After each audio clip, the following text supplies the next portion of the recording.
Nandamuri Balakrishna, junior NTR ఫ్లెక్సీలు తీయించేయడం వెనక అసలు ఏం జరుగుతోందో అర్థం కావడం లేదంటూ మరి నిజంగానే ఈ విషయం గురించి తెలుసుకొని వెంకీ అయితే షాక్ అవుతున్నారు. సో, మొత్తానికి బాల అంటూ ఎంతో ప్రేమగా పిలుస్తారు. మరి బాలకెంత కోపం ఉందని నాకైతే తెలీదు. సో, నిజంగానే ఆయన గురించి అందరూ నెగెటివ్‌గా అనుకుంటారు. He is a very happy person.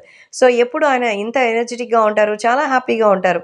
అలాంటి బాల మరి ఎన్టీఆర్‌కి సంబంధించిన ఫోటోస్‌ని ఎందుకు తీసేయమన్నారు నాకైతే అర్థం కాలేదు. కానీ సో, ఘాట్‌లో బ్యానర్స్ పెట్టడం అనేది it's a wrong thing.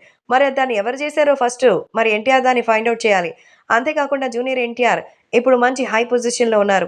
And it's a very tough time. ఈ టైంలో బాల అంత సీరియస్‌గా రియాక్ట్ అయ్యారంటే దానికి there should be some reason అంటూ చెప్తున్నారు విక్టరీ వెంకటేష్. మొత్తానికి వెంకీ అయితే ఈ విషయంపై చాలా బాగా రియాక్ట్ అయ్యారు. బాలకృష్ణని సపోర్ట్ చేస్తూ మాట్లాడారు.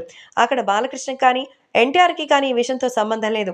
మధ్యలో మీడియాకి బాగా ఎక్కువైపోయిందని, మరి అనవసరంగా ఇప్పుడు దీని గురించి డిస్కషన్ పెట్టి టైం వేస్ట్ చేస్తుందని, దేశమంతటా శ్రీరామునికి సంబంధించిన విషయాలైతే మారుమోగిస్తూ ఉంటే, మరి ఎన్టీఆర్ వర్ధంతి రోజున కనీసం ఎన్టీఆర్ గురించి మాట్లాడుకోకుండా బాలకృష్ణ, ఎన్టీఆర్ గురించి మాట్లాడుతున్నారు. ఇట్స్ సో డిసప్పాయింటింగ్ అంటూ చెప్తున్నారు.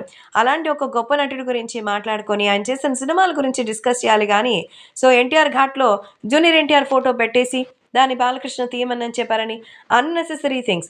దేశంలోనే కాదు అసలు ఈ ప్రపంచం మొత్తం ఇలాగనే ఉంది. ఏదైతే అవసరమో దాని గురించి తప్ప మిగతా వాటి గురించే మాట్లాడుకుంటూ ఉంటారు. బాలకృష్ణ, జూనియర్ ఎన్టీఆర్‌ని నిజంగానే అభిమానిస్తారు. దానికి నేను సాక్షి అంటూ చెప్తున్నారు మన విక్టరీ వెంకటేష్.